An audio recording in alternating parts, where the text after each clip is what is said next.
Club ফুটবলে অপ্রতিরোধ্য Manchester city গত মরশুমে ত্রিমুকুট জিতেছিল পেপ গুয়ার্দিওলার দল। তবে এবার প্রথমবারের জন্য ক্লাব বিশ্বকাপ জিতল তারা। ফাইনালে হারিয়ে দিল ব্রাজিলের ক্লাব ফ্লুমিনেন্সকে।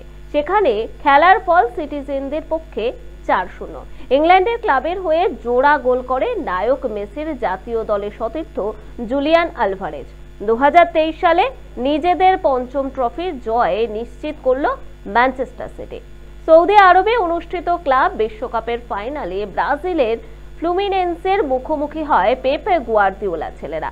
আর যেই ক্লাবের জার্সির রঙের সঙ্গে মিল রয়েছে কলকাতা ময়দানের শতাব্দী প্রাচীন ক্লাব মোহনবাগানে।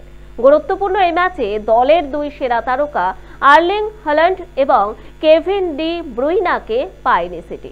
তবু ম্যাচের শুরু থেকে দাপট দেখায় আকাশি জার্সিধারীরা। বলের দখল থেকে শুরু করে গোল লক্ষ্য করে শট সব ক্ষেত্রেই বিপক্ষের থেকে এগিয়ে ছিল তারা। খেলা শুরু হওয়ার প্রথম মিনিটেই এগিয়ে যায় ম্যানচেস্টার সিটি। মাত্র 40 সেকেন্ডের মাথায় গোল করেন আর্জেন্টিনা জাতীয় দলের ফুটবলার জুলিয়ান আলভারেজ। প্রতিযোগিতার ইতিহাসে দ্রুততম গোল করে নজির গড়েন তিনি। নাথান আকের শট ফ্লুমিনেন্সের গোলরক্ষকের হাতে লেগে প্রতিহত হয়। ফিরতি বলে গোল করেন আলভারেজ। আর 27 মিনিটে সেই ব্যবধান দ্বিগুণ করে ম্যানচেস্টারের ক্লাবটি। যদিও এই গোলটি হয় আত্মঘাতী। 2-0 গোলে এগিয়ে থেকে বিরতিতে যান পেপ বাহিনী। দ্বিতীয়ার্ধেও নিজেদের দাপট বজায় রাখে সিটিজেনরা। আক্রমণাত্মক ফুটবল খেলে বিপক্ষের ফুটবলারদের ওপর চাপ বাড়তে থাকে তারা এবং ফল মেলে 72 মিনিটের মাথায় গোল করে খেলার ব্যবধান করেন 0-3।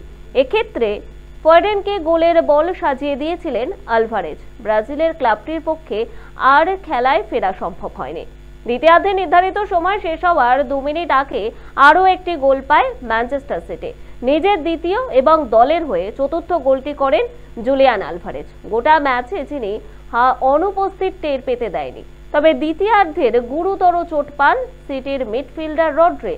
তবে ব্রাজিলের ক্লাবটি একটি গোলের ব্যবধানও কমাতে পারেনি। ফলে খেতাব নিশ্চিত করে মাঠ ছাড়ে ম্যানচেস্টার সিটি।